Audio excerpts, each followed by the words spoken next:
백브리핑 시간입니다. 뉴스 스토리텔러 박진규 기자와 함께하죠. 시작해볼까요? 네, 오늘은 이제 앞서도 전해드렸던 미국 실리콘밸리 은행 이제 파산 얘기를 좀 더 이어가겠습니다. 네. 키워드는 골판지가 26만 원 이렇게 됩니다. 골판지 얘기는 사실 옛날에 원자재 오를 때 이런 게 많이 했었는데 네. 실리콘밸리 은행이랑 좀 무슨 상관인 거죠? 이게 지금 금융위기의 신호탄이냐 아니냐 전 세계가 긴장을 하고 있는데 네. 사진을 보시죠. 자, 보시면 이제 실리콘밸리 은행, 그러니까 SVB 로고가 있잖아요. 네. 박힌 이제 골판지가 이베이에서 이제 팔고 있습니다. 판매자는 은행 파산하기 한 달 전에 받은 것 한정판이다 이렇게 홍보를 했고요. 현재 입찰 가격이 202달러가 넘어갑니다. 그러니까 이제 26만 원이 넘어가는 그런 상황인 거죠. 네. 그냥 은행 로고가 적혀 있는 박스만 200달러 넘는 거예요? 지금 입찰을 그렇게 한 상황인 거죠. 그래요? 무슨 일인지 참 궁금한데. 하나 더 보여드리겠습니다. 네네. 보시면 이번에도 이제 로고가 박혀 있습니다. 텀블러죠. 네. 이것도 이제 올라와 있는데 가격이 이것도 지금 보시면 이제 5만 원 정도 되니까 텀블러 치고 꽤 비싼 가격이잖아요. 네. 판매자는 이렇게 적어놨습니다. 은행의 역사를 소유하세요. 이렇게 적었습니다. 제가 앞서 이제 사례들을 보니까 네. 실리콘밸리 은행 그 SVB의 기념품들이 지금 중고거래 사이트에서 잘 좀 팔리고 있는 그런 상황이에요. 그렇죠. 보시면 이제 이런 제품들이 과거 뭐 어떤 일자리 행사나 아니면 은행 회사 내부 행사를 위해서 이제 만든 그런 기념품으로 보이는 그런 제품들인데요. 이베이 등의 사이트에 보면은 이제 SVV 로고가 박힌 뭐 가방, 양말, 모자, 컵 굉장히 많은 제품들이 다양하게 매물로 올라와 있습니다.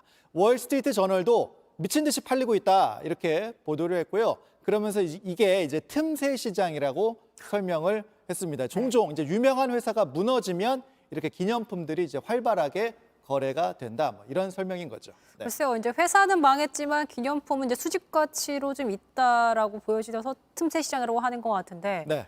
뭐 그런 만큼 지금 그 SVB 실리콘밸리 은행의 파산이 전 세계에 지금 이목을 집중시키고 있다 이렇게 풀이할 수 있겠어요? 그렇습니다. 또 하나 사진 하나 더 보여드릴게요. 보시면 이 제품들은 이제 진짜 기념품은 아닙니다. 보시면 이제 사람 달리는 모양이 있고 뱅크런 2023 이렇게 이제 패러디한 그런 제품들이고요. 뱅크런. 또 옆에 보시면 밑에 위험관리부서 이렇게 써 있는 패러디도 있습니다. 그러니까 위험관리를 잘했으면 안 망했겠죠. 총 자산 270조짜리 은행이 이제 위기설 이틀 만에 36시간 만에 초고속으로 파산한 걸 꼬집은 그런 패러디라고 봐야겠습니다. 저희가 좀 사례들을 보면서 좀 재밌긴 한데 이게 또 뭐 웃을 수만은 없는 그런 상황인 것 같습니다. 경제 위기 상황이니까요. 네, 아직도 진행 중이고요. 네. 알겠습니다. 키워드 하나 더 준비해 오셨다고요? 네. 하나 보시면 자유인은 땡땡땡뿐 이렇게 탈북자들이 이제 호소를 했습니다. 아니 뭐 맞추는 게 저 실루엣만 봐도 어렵지 않죠? 어렵지 네. 않습니다. 김정은. 그렇습니다. 김정은만 자유를 누린다 뭐 이런 얘기잖아요. 그렇습니다. 현지 시간으로 이제 어제 유엔 안전보장이사회 회의에 탈북자 2명이 이제 참석을 했습니다. 북한 고위 관리의 자녀였다는 이서연 씨는 오늘날 북한에서 유일하게 자유를 누리는 사람은 김정은뿐이다 이렇게 말을 했고요. 1990년대 고난의 행군 당시에 부친이 아사하고 모친 누나와 헤어졌다는 탈북자 조셉 김 씨도 참석을 했습니다.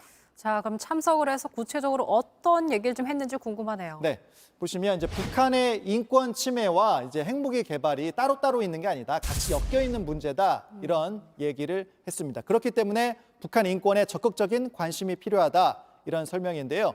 이서연 씨는 김정은은 북한 주민들이 굶어 죽는 동안에도 대중의 저항 없이 핵무기를 만들 수 있었다. 왜냐하면 그들은 인권의 개념을 배운 적이 없어서 인권이 침해됐다는 걸 이해하지 못했기 때문이다. 이렇게 설명을 했고요. 조셉 김 씨는 북한은 해외 강제 노동으로 핵무기 개발 자금을 조달하고 있다. 이렇게 말하기도 했습니다.